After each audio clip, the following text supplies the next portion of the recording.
A gift undone. Interesting. The situation has worsened since last we spoke. Gleipnir grows bolder in his attacks, and the conjurers are spread thin in their efforts to attend the victims. Moreover, we are no closer to finding a means to counteract the blasphemy's poison. With no choice but to wait until death claims them, some are overwhelmed by hopelessness, becoming mad beasts that lash out at their former countrymen.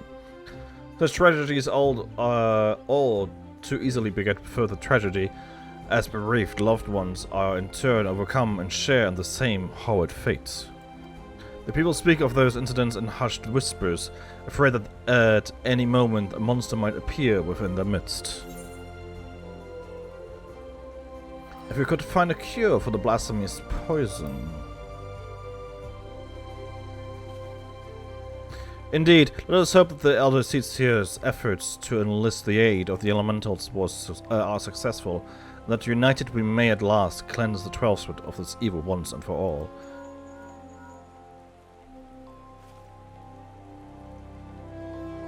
Urgent news, Laverne. Gleipnir has ambushed a party of wood whalers. They are engaged with the blasphemy near the Guardian Tree, where the Great One slumbers. This bodes ill. Does it divine the Elder Seat's intents? Is it attempting to prevent her from communing with the Elementals? Bah! In any event, we cannot let Gleipnir harm the tree. The Elder Seat bade us rendezvous with her at Sorrel Haven. We'll leave at once.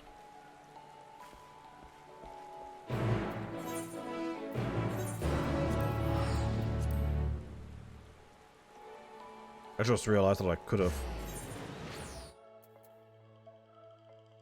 just used the White Wolf gate, I think it is. Oh, this is fun as well.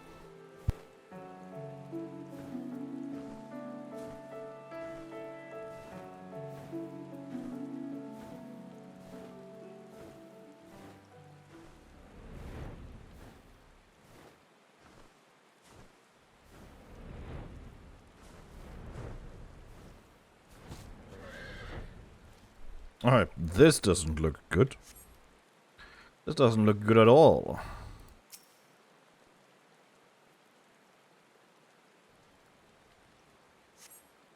Battered arms and armor is strewn across the ground, but there's no other trace of man or blasphemy.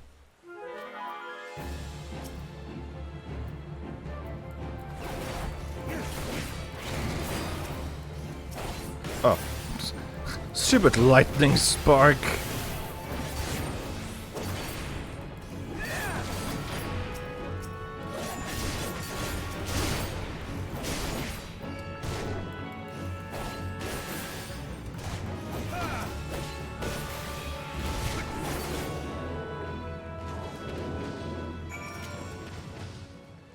Okay, that's 2 blasphemies.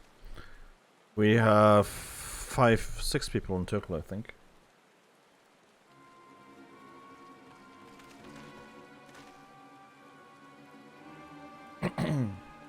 I see. I think I know what happened here, though I pray that I am wrong.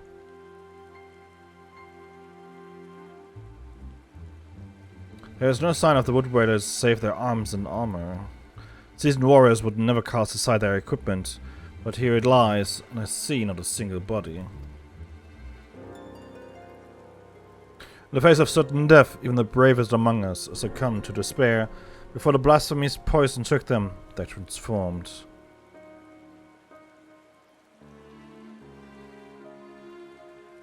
Gleipnir could not have gone far. He may be watching us even now. Wouldn't it be funny if he was in the cutscene? Be on your guard. The air is thick with corruption. If the wood whalers succumb to a man, then we can expect a hard fight. Though I dread the thought of hurting our brave soldiers, we cannot allow the creatures they have become to roam free.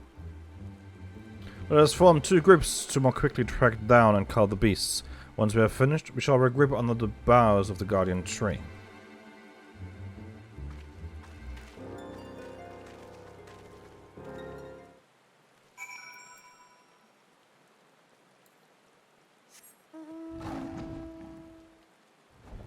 Let's start here.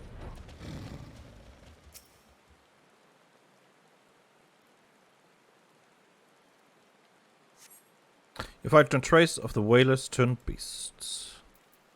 That's good.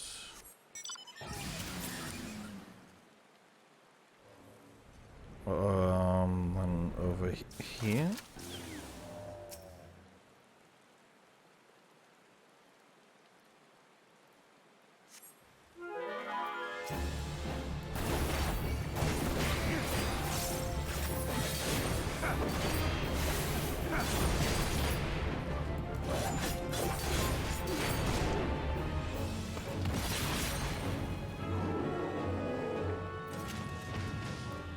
Okay.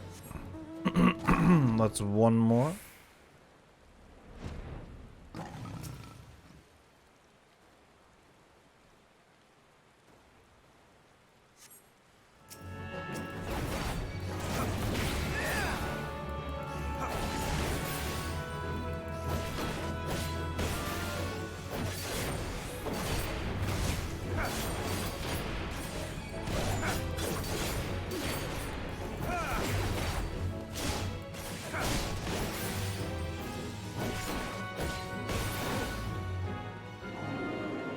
That's 4 we have killed.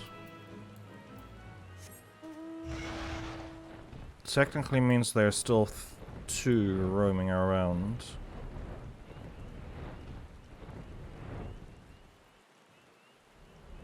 Really? Can't fly through that. Okay.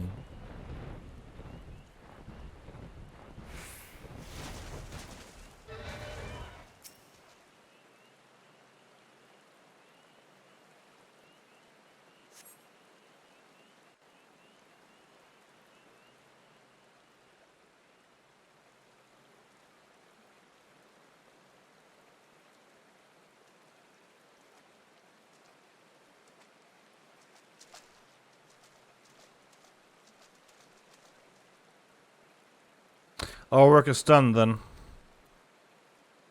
The loss of so many brave souls is tragic, but now they are at peace, and the Guardian Tree is safe. Let us take comfort in that.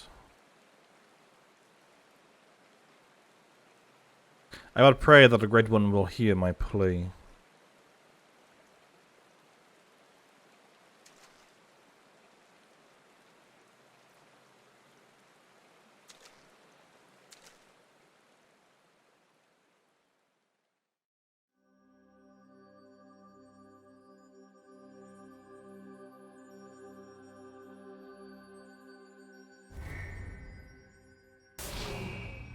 Ah!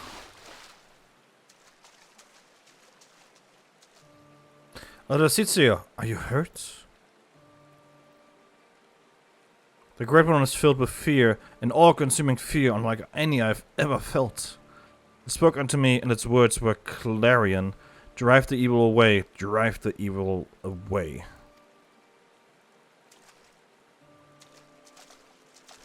We can think of naught else, and so we will not receive the aid we seek, not until we can dispel the dread that claws at the forest's very heart. No, this was our last hope.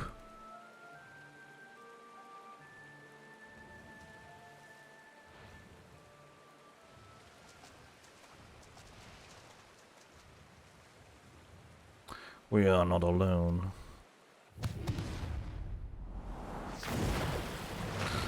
Oh, hello there.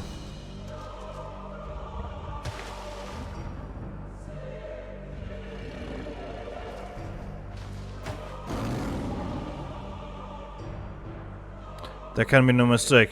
This is the profane beast, the blasphemy that has murdered the 12 stood in despair. Gleipnir. Stay back!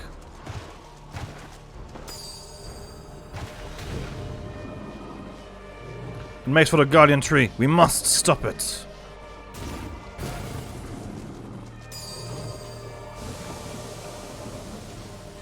The poison, you mustn't let it touch you. Such fearsome strength.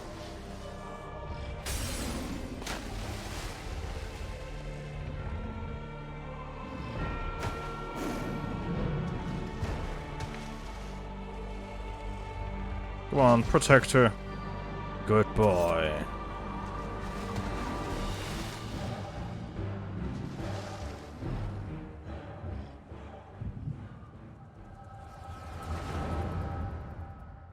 Always at the worst moments.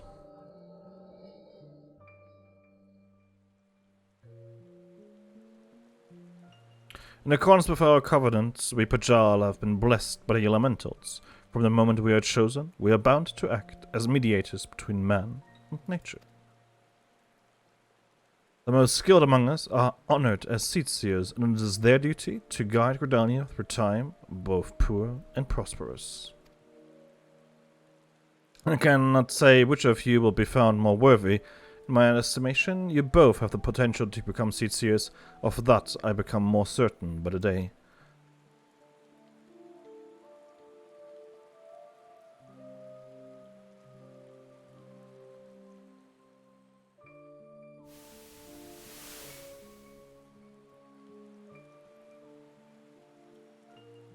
But I don't want to be a seat-seer. I never wanted to be a Pajala either. I never asked for any of this. Why can't I live a normal life like everyone else? How come I don't get to grow old? Why was I cursed with these ugly horns?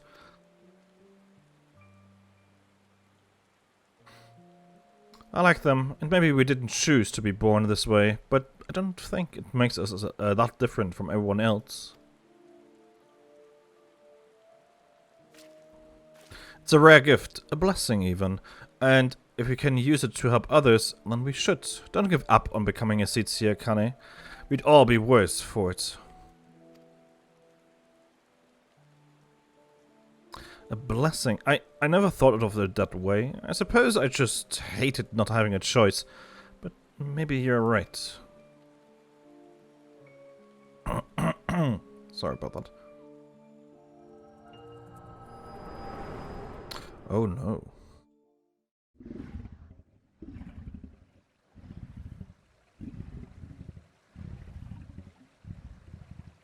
You are him. Can't.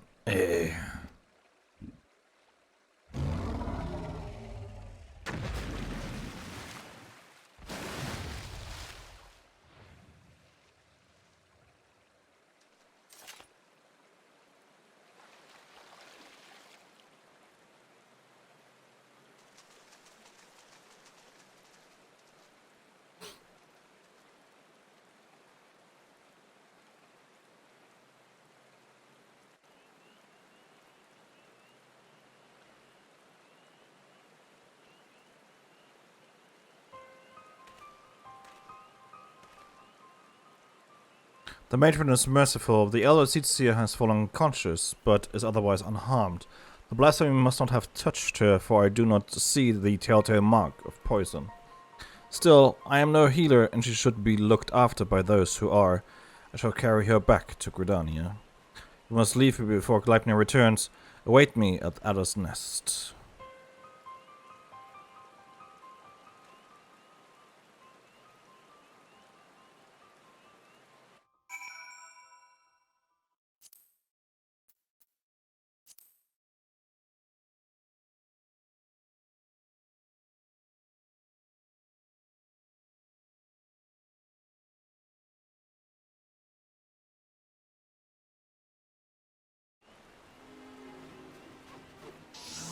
Well, that makes getting there easier.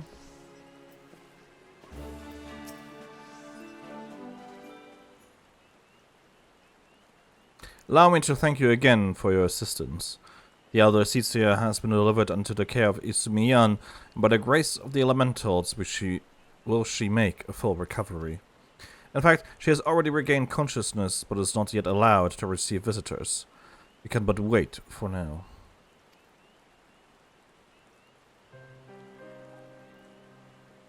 God damn it, I was useless. Could do nothing while the elder seat-seer faced Gleipnir alone. Was to be her shield, that I stand before you while she lies abed is proof of my failure.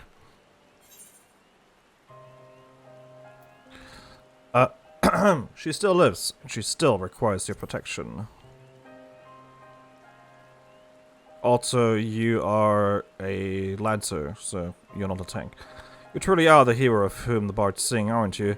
You suffered terrible trials, yet still you stand tall and resolute. Thank you for your counsel. How close I came to forgetting the lessons of my past. I've spoken of it to few, truth be told. It brings me shame to recall it. I thought that Cartoner not as a soldier of the Eorzean Alliance, but as a conscript in the Gallian Imperial Army. Ooh. Clad in armor and magitech, another drop in a sea of pitiless metal. You grow numb to the violence and the killing out of necessity. It becomes routine, work to earn your next meal. But then the moon shattered and the dragon emerged, and when the dust had settled, I was another body clinging to life amongst the fallen. I remember staring at the burning sun above, growing weaker, wondering if the heat of an Eorzean blade would finish the job. But it wasn't death that came, but salvation. I was delivered from my well-earned fate by the elder Cetsia.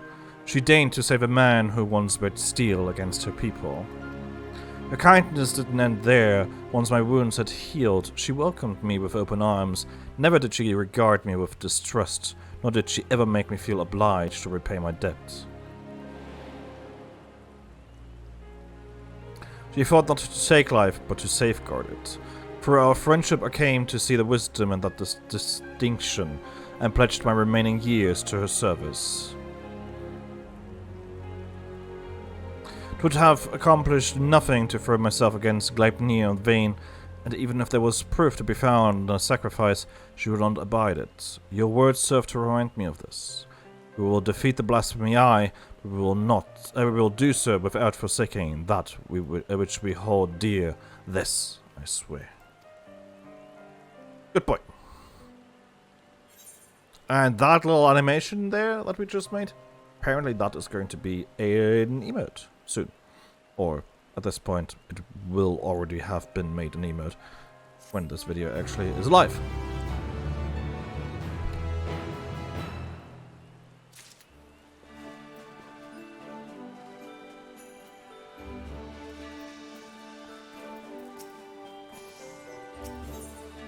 A pact proven. Laverne, the elder Cetsia has grown strong enough to receive visitors. Come, we must go to Stillglade Fane at once. Sure. Which would be the Conjurer's Guild, yes. Sorry, I'm gonna go and take the easy route. And just Ethernet my way over there.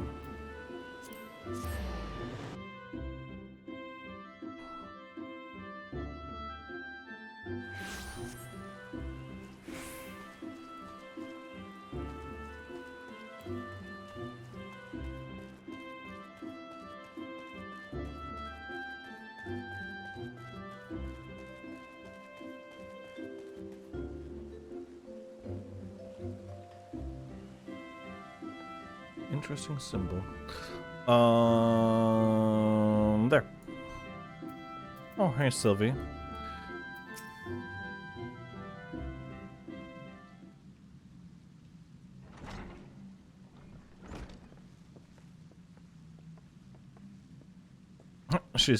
They're still there. I love it. Elder Cetsia, it fills my heart with joy to see you in better health. I am gladdened by your presence as well, my friend. Lest you know that the conjurers found no trace of the poison in my humors. If you are ready, I would resume our search for Gleipnir. They may be up to the task, but you are not. There's one thing to engage in conversation, quite another to go gallavinating, or whatever. Gallivanting? Jollivanting? About the 12's word, hunting a blasphemy. What? That word. I'm aware you are a conjurer of surpassing skill, and will not presume to gainsay your judgment, but have my wounds not healed? Those visible to the naked eye, perhaps. I worry that the strain of your communion with the Great One has taken a toll on you in ways we may struggle to perceive. The Great One is a being of purest ether, and you were exposed to its unbridled despair, its raw terror. There may be consequences.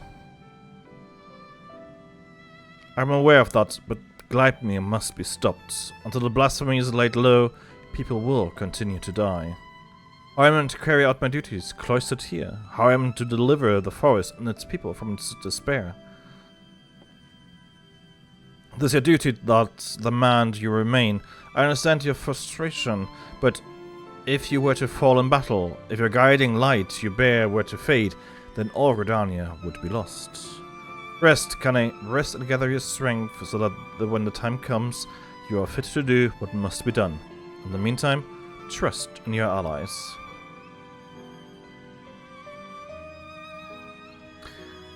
You're right. That said, I see no reason I cannot join in planning our next step. As you said before, conversation is quite unlike that thing about on a hunt. Our encounter with Gleipnir has made it plain that we cannot hope to triumph over it as we are. Only with the Great One's power can we achieve victory. When the 7th Umbral Calamity was nigh, the Great One committed a portion of its boundless strength to extend a barrier over heaven and earth, the Ermin Hedge. Thus was the 12th spared the worst. Interesting. Excuse me, I have never heard of this.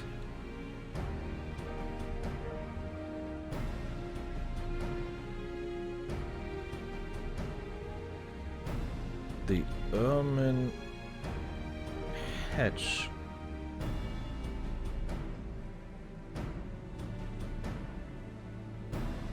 Sorry, I have to look this up because this is interesting. Shadow of the Raven. It is...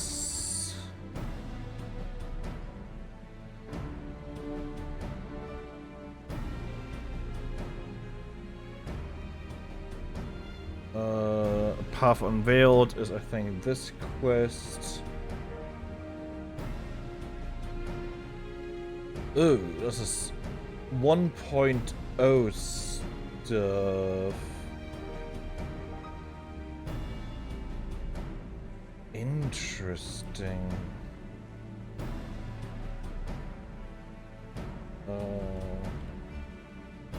Okay.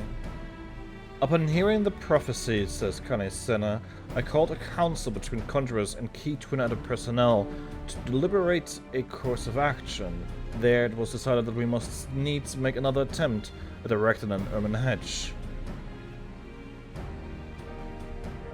The Ermin Hedge is the most potent magical barrier known to conjury. Even as it rises high to the heavens, it stretches deep into the earth, protecting all within.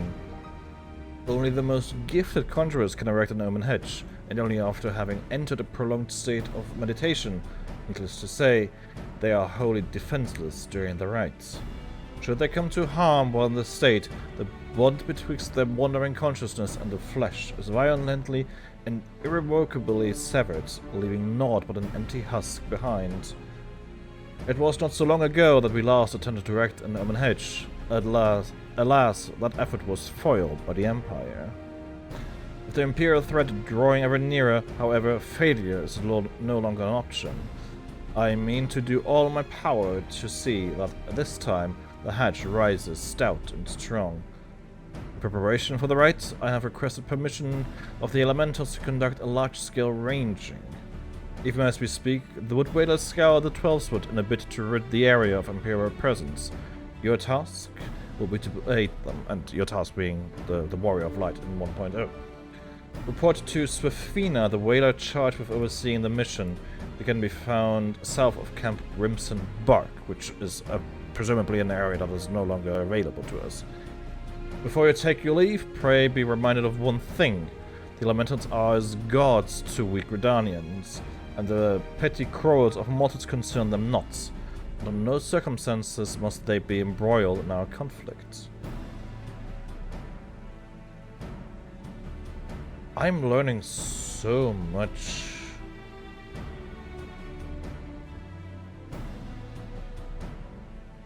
Cool.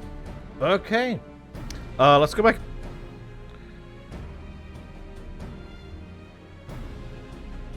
One second. Okay.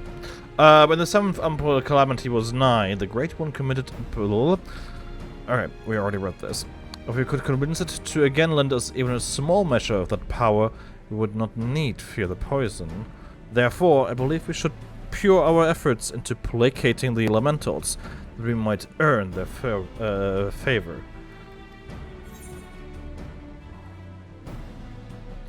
The quieting worked before, it may again. I'm going to go with this, but holy shit, there's so much in here, I love it.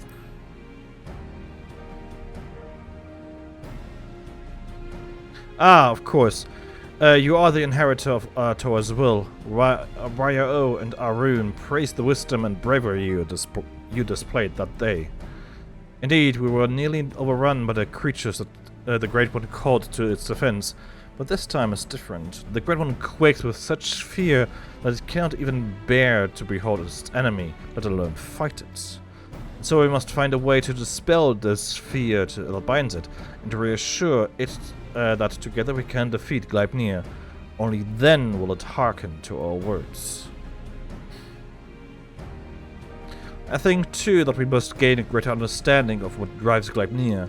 It seems to bear a resentment towards the elementals, the Great One in particular. Why? I have pondered this question myself. Lingering memories of the person Gleipnir once was may be responsible. Reports from Razad Han suggest this is likely the case, in fact. If we could but ascertain the original identity of the blasphemy, but where are we even to begin our investigation? I have a theory here, if I may. You are granted a vision of Gleipnir's past, and I was there, then I may know who he is, or was. As do I, the boy who trained alongside Kane in her youth. Easura Supine. After all these years, is this what became of him? I assume, is he? Easura Supine. God, I'm learning so much. This is amazing. I love it. Waiting for the website to load. Sadly, not much.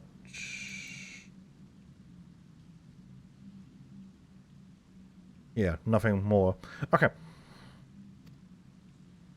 Ah, you mentioned him briefly before. Were you close?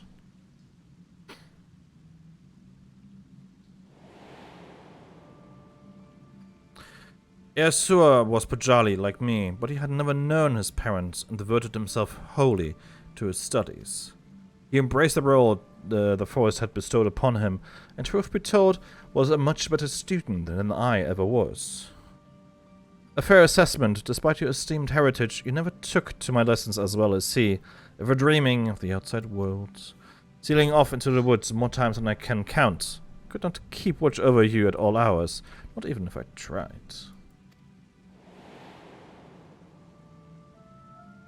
The other seats here, a rebellious spirit? I can scarce imagine it. I resented being in Pajal. It was inconceivable to me that I could not live among the others, and I did not scruple to express my misgivings to Isumiyan at every opportunity. Easura was a pillar of constant support. It was thanks to his encouragement that I at last embraced my destiny and resolved to use my gifts for the greater good. We had become Tsitsios together, I believed, until one fateful day when we were gathering herbs in the forest at Isumiyan's behest. We met a wanderer hailing from a distant land who told us his beloved was with child, and that he had traveled to Gridania to beseech the Great One for a painless birth. He asked us to guide him to the guardian tree.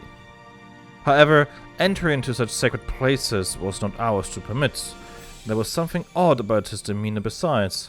With regret I refused him, but Easura was loath to turn away a goodly stranger in need. He agreed to guide the man despite my protestations. I ran to Isumiyan as fast as I could, and together we made haste to the guardian tree. We found the man motionless on the ground, having succumbed to the Great One's rage. Next to him was Isura, alive, but unconscious. In time he recovered and related the whole story. In truth, the man had been an adventurer, a seeker of wealth and glory. As he had knelt to make false supplications, he lunged forward to tear a branch from the guardian tree. He was yet a child, and Isura had no inkling of the darkness that could dwell within a man's heart. He learned the lesson that day, but the price he paid for it was great indeed. The Great One stripped Isura of his horns, and with them the right to call himself a Pajal, was forced to expel him from the fane.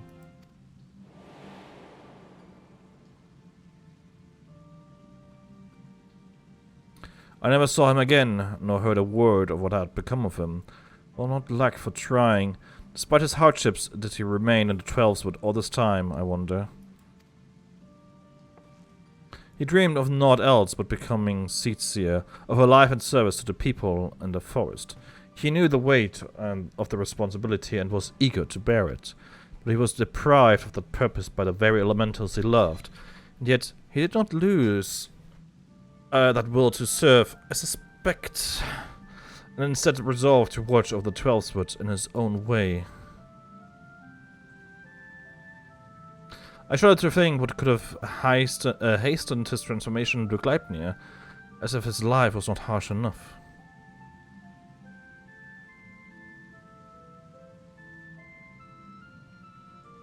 In our final conversation, Isura confided in me that he would search for a means to calm the Great One's rage and earn absolution. To that end, he said that he would seek the counsel of the Mughals. They have called the Twelveswood home for far longer than we have, and so none are more like to have knowledge of its most hidden workings. It comes as no surprise, he wouldn't give up so easily on his dream. Even if the Mughals know not of Isura, they may be able to help us in other ways. Will you travel to the Bramble Patch in my stead, Laverne? I have faith that they will accept you with their characteristic aplomb. Cooper. Sure.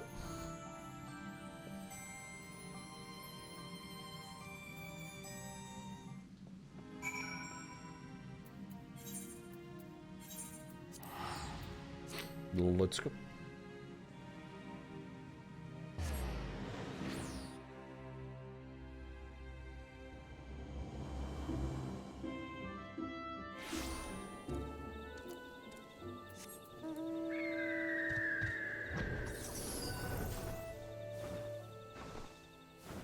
God, I'm so happy we can fly. No.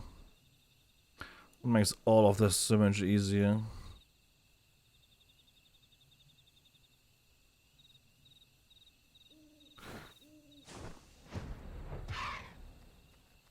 Whisker-wall coop-de-coop. Surely you can see that I'm armed. If that's all the same to you, we don't want any. Move along, Cooper. Huh? Quite a peculiar face you have, Cooper. Familiar, too. You wouldn't be the self-same warrior who gave the legendary Mughal scar what for, would you? When was it? Aha! It's an honor to meet you. Allow me to thank you personally for bringing the silliness to an end. Pukwa Pika's the name. What brings you to our neck of the Twelveswood? Why, what a pleasant coincidence. We were just discussing how we ought to go about calming the elementals, Kupo. The blasphemy with the dreadful horns has got them on edge, and for good reason. I've had to ask my personal guard here to sleep with one eye open. In case you haven't noticed, the beast's corruption has been spreading all throughout the woods. Needless to say, we've all got to stand up and put the Twelveswood to rights. Wyo suggested that that the Mughals contribute by scouring the forest for even the smallest signs of taint. Got to cleanse it before it gets out of hand, you know? Difficult and time-consuming work, but if it's in service to the forest, then we'll do it gladly, Cooper. Hey, I know you! You're the adventurer who gave me some of my finest scars! Coop-de-Coop, the Mughals guard. No hard feelings about the whole Hail to the King, Cooper bit, I hope? Depends. Not going to call for a rematch either, in case you're worried about that. Wyo and the others cured us of our tempering, and afterwards hit us down for a stern lecture. No more calling upon good King Mughal Mok the 12 for us. May he ever remain unsummoned in his royal grace and splendor. Indeed, and what better way to make up for past indiscretions than to serve the realm? Even now, our kin scour every ilm of the 12th, and we would be remiss not to do our part. Would be overjoyed to have a hero such as you helping us as well, if you're willing. Something tells me you have a sharp eye for the taint we seek to cleanse. Can we count on you, Cooper? I mean, sure. Your reputation for magnanimity is well deserved. Let's begin by moving to higher ground, that we may survey the area and locate any particular nasty spots of blight. Sure.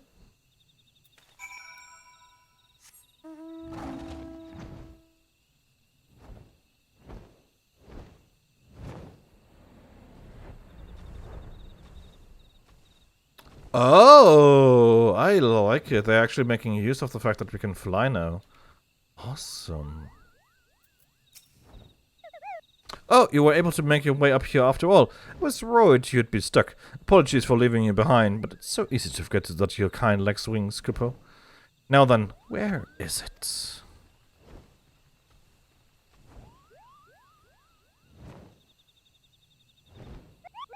There, to the south. Let us cleanse that festering taint at once.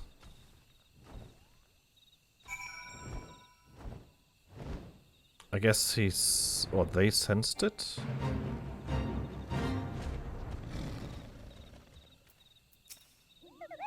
The grass here is so brittle, Cooper. Restoring this area will surely put pep in the Great One's step.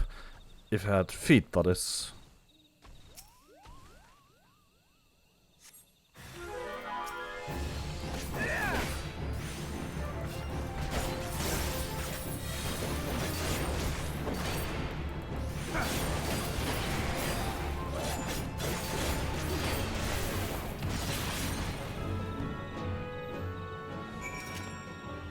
Ta-da!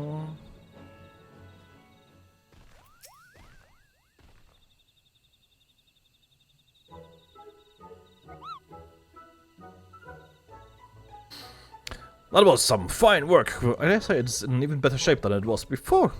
The others are doubtless flittering about, stamping out corruption wheresoever it rears its hideous head. If I were the Great One, I would be applauding our efforts. Well, insofar as such a being without hands can clap, I suppose. I got the taint cleansing coop-to-coop. I did what I could, but I swear as soon as I finished with one area, two more start manifesting a fresh taint. The forest's ability to heal itself is waning. The sickness is spreading too fast for even a legion of Muggles to manage. If we don't come up with a better solution soon... The situation is more grave than we imagined, Cooper. Oh, what do we do? We should maintain our efforts to purify the forest regardless, but since there are only so many of us, we must also keep the forest to remember how to help itself. A brilliant idea, I think. How do we go about doing that? Well, I was just getting to that part, Cooper.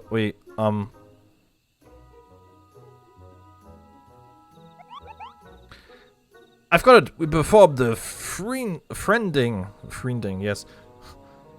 Friending. I'm sorry. The friending? What in the name of good King Mugumog the 12th, may he shower us with love and compassion and Cooper nuts. What's that? Truth be told, I couldn't remember the ancient right's name, so I just made something up on the spot, Cooper. But let's forget about that for now and move on to stuff I do remember.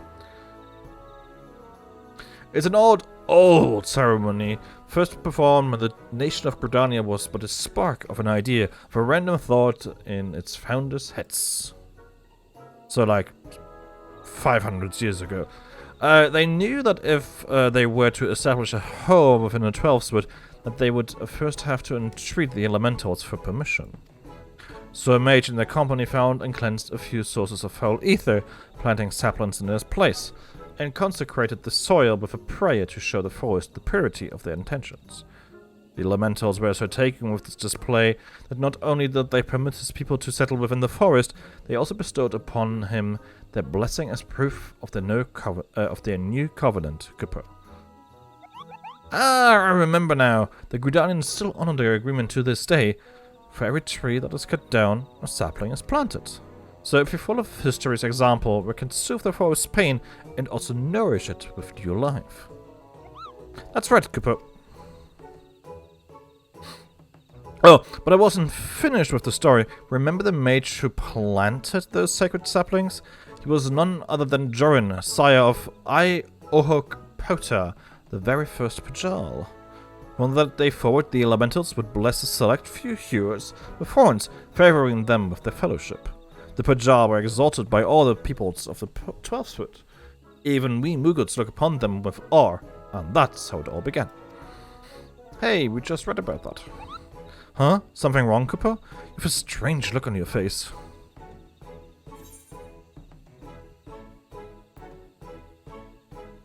Gleipnir's poison is particularly deadly against hewers.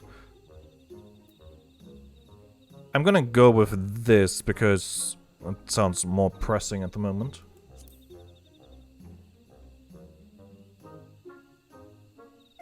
How dreadful, Cooper, but what exactly are you saying? Huh, so the man you think may have become Gleipnir was a Pajal, stripped of his blessing, and the blasphemy kills with a poison and manifest symptoms that resemble those of the gripping death. I feel sorry for this Sura, to love the elementals only to be shunned by them, to be surrounded by the beauty of the 12th Sword and know that he was forever an outsider, all for a child's mistake. That despair could easily have caused him to turn, and this poison that preys upon those who bear the 12th Sword's blessing, the hewers, just like the gripping death once did, might be another manifestation of that despair.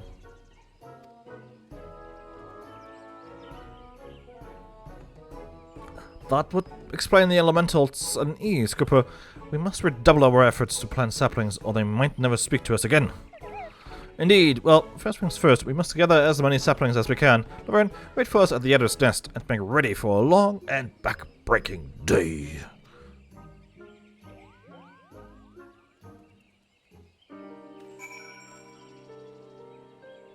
Alright, back to Gridania. Go.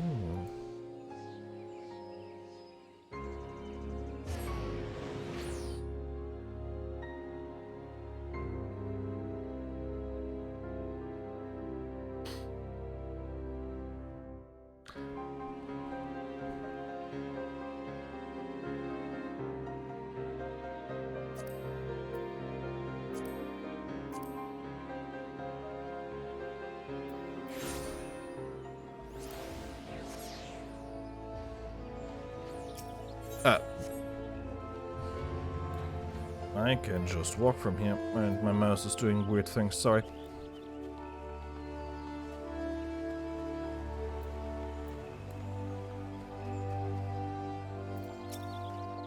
Welcome back, Laverne. Do the Mughals have any insight into our problems? A reenactment of the ceremony which laid the foundation of Gridania, a fitting plan given the gravity of the threat of our nation now faces. As ever, there is much work to be done before we can even begin. While the Mughals gather saplings, we shall continue to scour the 12th Sword for new beasts that must be perched. Let us pray that the elder Sitia regains her strength quickly as well. For now, take a rest, my friend. It's a rare indulgence these days, and one you've earned 1,000 times over.